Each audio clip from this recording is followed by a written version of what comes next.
इन तीन मूल ग्रंथों में से कौन से ऐसे ग्रंथ हैं जो वो किस परंपरा पर आधारित हैं। जैसे ये तीनों ही आचार्य चरक, सुश्रुत और वाग्भट शैव दर्शन के आचार्य माने जाते हैं। शैव दर्शन के अंदर मूलतः 36 तत्व हैं, और आयुर्वेद के अंदर हम 42 तत्व लेकर चलते हैं। आयुर्वेद की जो अवधारणा है वो इन 42 तत्वों के अंतर्गत मानी जाती है। फिर आयुर्वेद में हम बात करते हैं प्रमाण की, कि जिस तरह योग के अंदर है वो प्रमाण अलग हैं, उसी योग के ही प्रमाणों में एक प्रमाण को बढ़ाकर, युक्ति प्रमाण को बढ़ाकर चार प्रमाण कर दिए जाते हैं। तो आयुर्वेद में मूलतः चार प्रमाण कहे गए हैं। इसमें युक्ति का जो प्रमाण है वो प्रमाण अलग माना जाता है।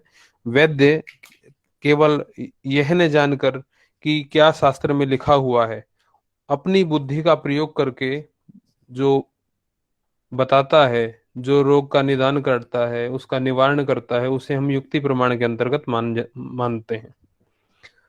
तो जो मैंने प्रश्न पत्र देखा था, आप लोगों का जो प्रश्न पत्र आया था, उसके हिसाब से मुझे लगा कि सबसे ज्यादा उपयोगी जो आयुर्वेद के विद्यार्थी हैं उनके लिए होगा जो बीएससी कर चुके हैं, या क्योंकि दो छात्र ऐसे मिले थे जो पहले पूर्व में बीएससी कर चुके हैं सामान्य से, और उन्होंने ये फॉर्म डाला था जो मेरे परिचय में आए थे।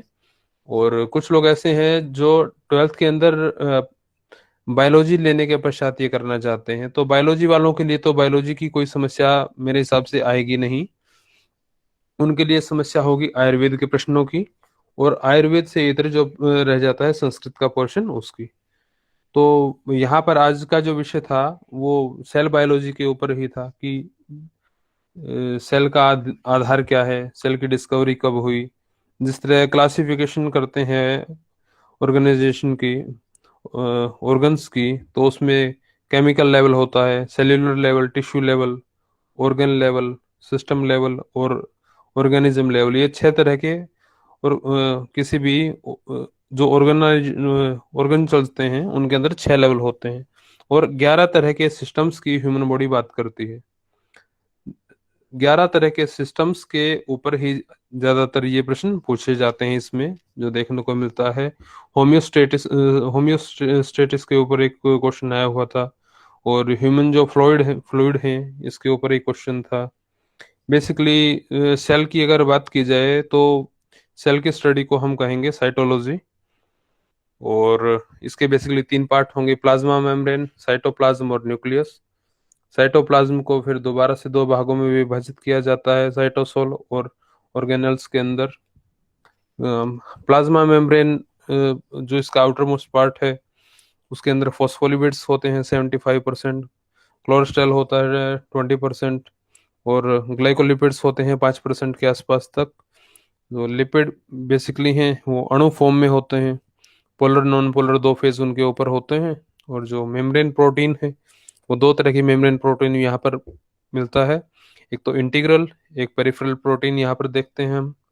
इनकी अगर फंक्शंस की बात किए जाए तो ये काम करते हैं बेसिकली आयन चैनल्स का, एंजाइम्स का, कैरियर का, लिंकर्स का, रिसेप्टर चैनल्स की तरह भी यूज करते हैं ये अपने आप को। और इनकी सेल आइडेंटिटी को बनाने वाले, बेसिकली कहा जाए तो सेल आइडेंटिटी मेकर्स इन्हें कहा जाता है। प्लाज्मा मेम्ब्रेन्स की हमने यहाँ पे बात की। इसी तरह से इसके जो साइटोसोल है वो 55% के आसपास तक मिलता है इसमें टोटल सेल वॉल्यूम का। इसमें 75 to 90% वाटर होता है, ions, glucose, amino acids, fatty acids, protein, lipid, adenosine triphosphate, ATP से हम कहेंगे, ये इन सब का मिश्रण होता है। और सेंट्रोसोम्स की अगर बात की जाए तो सेंट्रोसोम्स को दो घटकों में हम विभाजित करते हैं। इसमें एक सेंट्रियोल्स का जोड़ा होता है, दूसरी तरफ इसमें पेरिफेरल सेंट्रियोल मटेरियल इसके अंदर प्रोवाइड होता है। तो बेसिकली हम ये बात करते हैं कि सेल जो है सबसे पहले 1965 के अंदर रॉबर्ट हुक ने इसको डिस्कवर किया। सेल थ्योरी जो थी, इसके बाद सेल थ्योरी आई, सेल थ्योरी से ही पता लगा कि कोई भी अगर जीवित जीव है, कोई भी जीवित किसी में भी अगर जीवन अगर विद्यमान है तो उसके अंदर सेल होगी। और सेल की सबसे छोटी से छोटी इकाई जो कही गई है, उसको हम जिससे जीवन की सबसे छोटी जो इकाई है, लाइफ की सबसे छोटी इकाई है, उसको हम कहेंगे सेल। सेल के को कंबाइन होके टिश्यू बनते हैं। टिश्यू के कंबाइन होने से ऑर्गन्स बनते हैं, और ऑर्गन्स जब एक तरह के फंक्शंस करने लगे, उन्हें ऑर्गन सिस्टम कहा जाता है। तो 11 तरह का जो ऑर्गन सिस्टम है, उस 11 तरह के ऑर्गन सिस्टम्स के ऊपर से में से आपको सबसे ज्यादा क्वेश्चंस यहाँ पर देखने को मिलते हैं। अभी जैसे स्क्रीन को मैं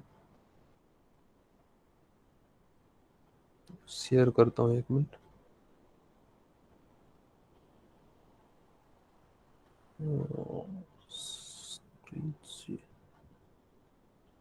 स्क्रीन देख पा रहे हैं क्या आप लोग? नहीं सर। अभी स्क्रीन शेयर शायद नहीं हो पा रहा है।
हाँ, मेरी आवाज़ आ रही है सब सदानंद जी? जी जी, आ रही है आपकी आवाज। जी नेटवर्किंग आ रही है। समस्या तो नेटवर्किंग समस्या शायद इधर नहीं है, महेश गुरुदत्त जी के यहाँ तो नहीं है ऐसा।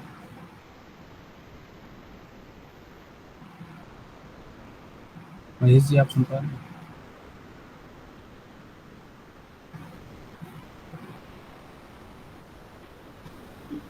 गुरुदत्त जी,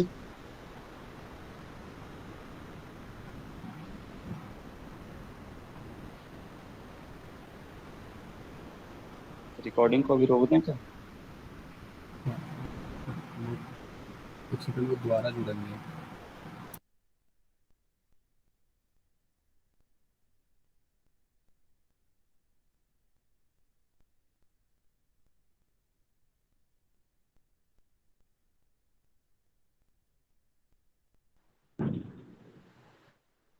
मैं दोबारा महेश जी से बात करूं क्या?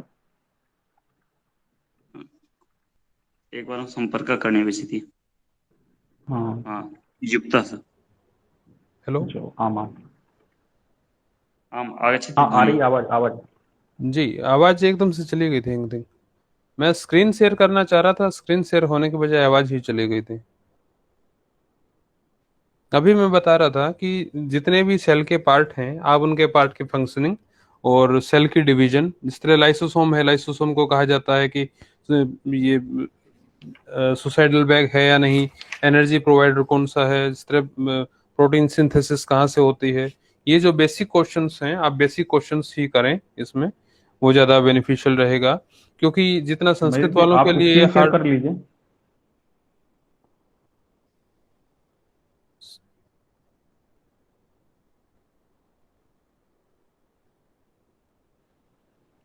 आपको आवाज आ रही है महेश जी? जी जी, आवाज आ रही है, किंतु स्क्रीन शेयर का जैसे ही मैं ये कर रहा हूँ, तो वहां पर हाँ। ब्लॉक का साइन आता है मेरे पास। एक सेकंड, मैं एक सेकंड करके देख रहा हूँ, वो ब्लॉग हटाने की प्रयास कर रहा हूँ। पिछली दफा भी इसी तरह से ये डिस्कनेक्ट हो गया था।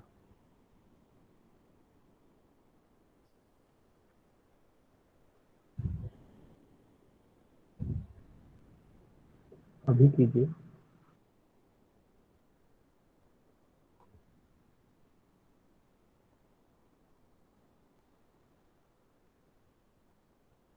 नहीं हो पा रहा है।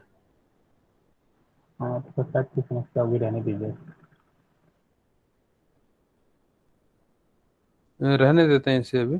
बेसिकली यही है, अभी मैंने जैसे बताया कि आप सेल के जो जो सिस्टम्स हैं, सेल की फंक्शनिंग है, उसी पे ही कंसंट्रेट करें। और सेल डिवीजन है, सेल डिवीजन एक बार देख लीजिएगा और सेल थ्योरी पढ़ लीजिएगा। सेल थ्योरी पढ़ने के बाद सेल की डिस्कवरी किसने की, से रॉबर्ट हुक का नाम आता है, तो रॉबर्ट हुक को आप देख लीजिएगा। तो बेसिकली यही है इसमें आज के लेक्चर में। बाकी कुछ लोग और इसमें ऐड होंगे उसके पश्चात, जब कक्षाएं वगैरह ठीक से होंगी, जब इसको कर लेंगे। सदानंद जी, जी जी। क्योंकि अब ज्यादा लोग आज जुड़े नहीं है, इसका बेसा ही था, वही बताना ठीक रहेगा।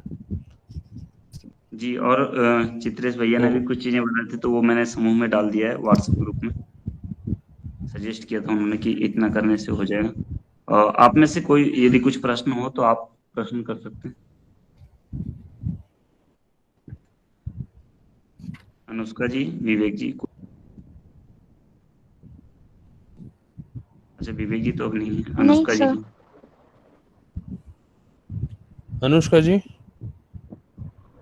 नहीं सर, कोई प्रश्न नहीं है, बस संस्कृत को लेकर के प्रॉब्लम है, तो संस्कृत का क्लास अगर हो पाए तो। हाँ, संस्कृत की कक्षा जल्दी करवाते हैं। और बाकी प्रारंभिक रचना अनुवाद कौमुदी से पीछे की तरफ सामान्य संधियां और समाज वगैरह है, तो